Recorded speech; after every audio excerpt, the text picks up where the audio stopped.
Hey everybody, Zee Garcia here. Today I'm taking a look at a small card game in which you are collecting treasure and messing over your opponents. This is Orb Hunters.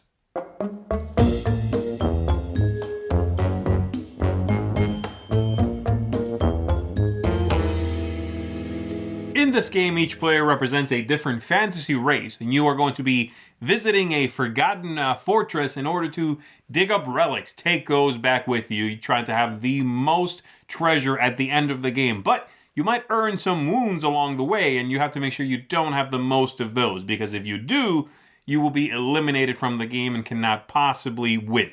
It's a pretty straightforward game. You are, like I said, just playing out some cards, collecting these relics. Let me go ahead and give you a look at how it works. We'll come on back after that. I'll give you some final thoughts on this.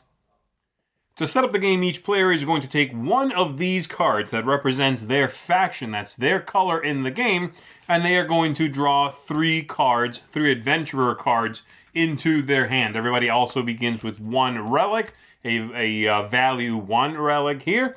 And then we're going to shuffle up the other artifacts, the other relics here, and revealing number of them based on the number of players.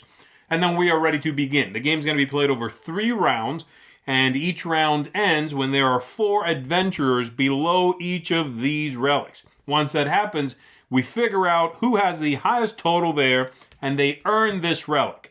The relics are going to have a few pieces of information on them. They have gold coins, that's victory points basically. That might come with wounds. You want to avoid those because whoever has the most at the end of the game is simply eliminated from the game. And then they might have a special effect here in the bottom center of the card. And so you are ready to begin. I'm going to have this player go first here, and they're going to take a look at their hand of cards. And as you can tell, the entire deck of cards is shuffled. So you do not always have cards that are your own faction. You have to manage that. So here I've got a couple of cards for a different faction, that player's faction there. One with a strength 2, another one with a strength 2, but protection as well from the assassins. And then this card, and this card is interesting. There's a set of them. When you play this one out, you are going to use these little tokens here to decide what faction it is. You assign it whatever faction you want to with a little flag. So I am going to play a card to any one of these relics. Some are going to be better than others, and again, wounds would be bad, even if they come with a bunch of treasures. So I might start with playing this card there, and then I draw a replacement card. And then it's the next player's turn, and they are going to take a look at their hand of cards here, and they will play perhaps this one, which is whatever they want. They'll put it here, make it their own. So they'll grab the matching flag, put that there, draw a replacement card, and it'll be the next player's turn. They'll take a look at their hand, and they are going to perhaps play this one here, which is not great, over there. Or the card is great. This one could be dangerous. So they'll do that. And again, this continues. Some of the powers you'll see on these cards, besides the protection, you will see a couple of other powers. You might see this power here, which means play another card immediately after this one. The power on that one, if any, does not trigger. So if this player plays that, they then play one more. You might see also this power here. So if instead of doing this, the player played that instead, this one is going to go anywhere you want it to, and then you will pull to it the bottom card of one of the other stacks. So they might take this one and move it to just below that one. And don't forget, every one of these stacks can only have 4 cards in it. And then lastly, you will see some cards that have the assassin symbol. Let me find one of those and show you. So the assassin symbol, when played, unless the one below it has protection, it is going to kill the card below it, and we'll discard that one. And this will all keep going until these are all filled up to 4. Once that happens, we will go through them in this order and divvy them out to whoever gets them. So we start over here. Let's say this player won that. They take it, they put it on top of their pouch where they're keeping their relics. Then we go to this one here, and let's say this one is won by this player. They managed to control it. Well, this one has no gold, no penalty, but the power below it says when you take this into your pouch, pull one of your neighbor's treasures to you. So they will Go ahead and steal that right away. It's a very good card. Two victory points, no negative effects. This one here is going to go, let's say, to this blue player over here, so they'll take that.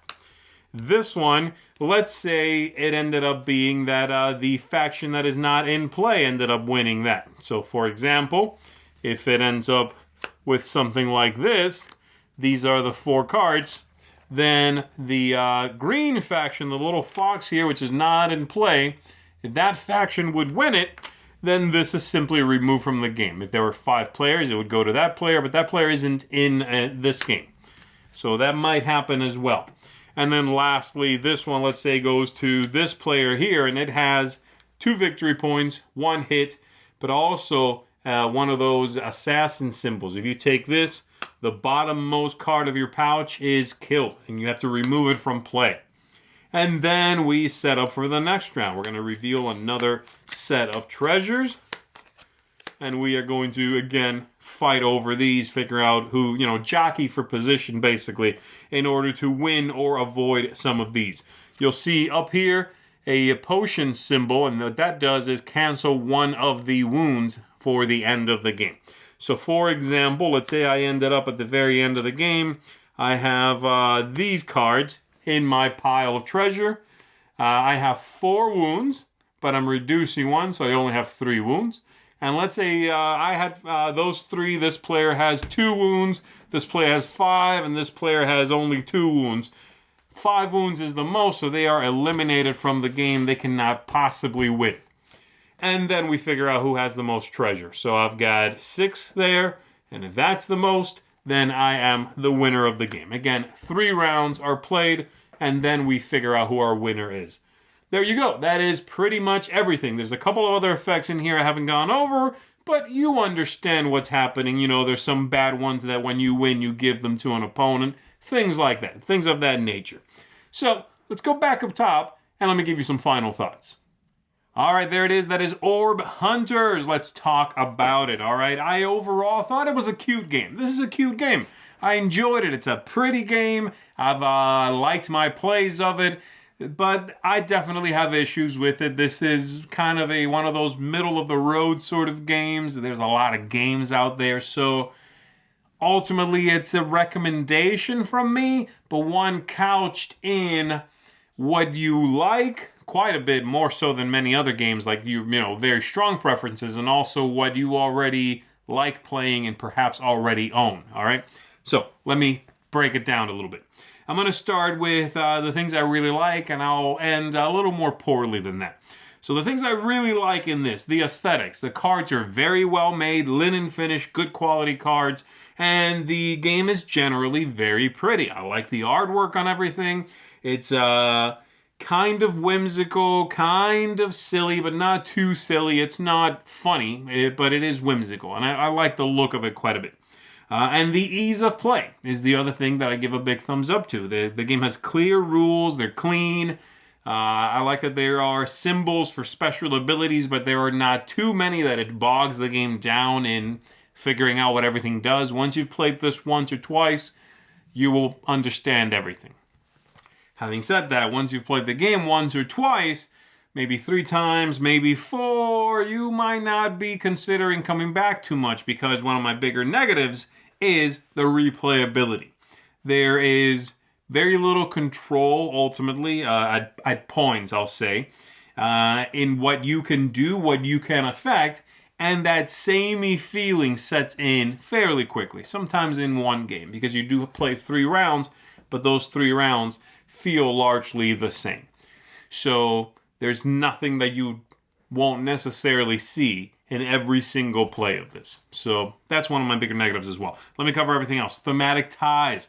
The game has a very familiar, kind of tired theme, but and there is some disconnect with this idea of, I can play your adventurers, you can play my adventurers. I know that's a central mechanism, it's necessary, but there is a thematic disconnect there. The setting, a little tired, like I said, but it is largely harmless, and it does not bother me that much, hence not a full thumbs down here.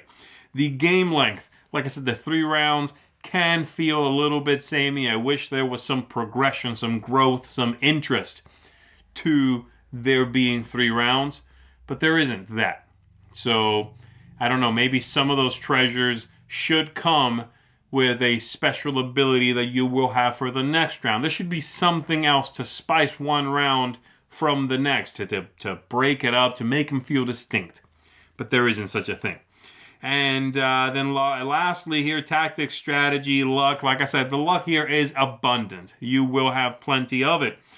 There are some neat moments when you feel your effect on the game, when you feel yourself thinking you want to do something, it pays out, pays off. You manage to wrestle away control of something from someone else. You manage to stick someone else with the one card that pushes them over in wounds. Though again, there is a little bit of a memory aspect here because you can only ever see the top card of someone's pouch. So you might be giving someone wounds that already had the most, and you thought they were close but weren't sure, that kind of thing. So, there's a lot of luck, but there are times when you can manage to do what you want. And I like that. I like the balance here. Again, not a game that blows my hair back. And yes, there's luck, but it's a short game. It's middle of the road for me ultimately. So there you go. I've talked about everything. I think I did. So let's go ahead and give you a bottom line here. My bottom line is as follows. An attractive set collection game with some conflict, plenty of luck, and reversals of fortune, which can be nice. Overall, this is all right. I'm going to give it a 6 out of 10. And I would, like I say, recommend it if you love the artwork. If the gameplay overview here looked interesting to you, you can try a couple of variants that are in here as well that might reduce the luck a bit, where everybody plays with a common hand on the table and you draft from a common hand on the table. That's a neat variant. So, yeah, this is cute. I enjoyed it. I think I'll play it a few more times, but I can also see it moving out of my collection after a while because the replayability just really isn't there. So, Orb Hunters, 6 out of 10 from me, which isn't too bad. Thanks, everybody, for checking this out. I am Zee Garcia. I'll see you on the next one. Thanks so much for watching another Dice Tower video. If you enjoy our videos, subscribe to the channel for more fun, comprehensive board game coverage. Also, consider joining us at one of our events. Come to Dice Tower Retreat, a small, intimate gathering where gaming is king. Join us for Dice Tower Cruise, the largest board game cruise. Attend Dice Tower West in Las Vegas for gaming fun on the West Coast, or Dice Tower East in Orlando in sunny Florida. Dice Tower Conventions, the friendliest gaming conventions on Earth. I'm Eric Summerer, and you've been watching The Dice Tower.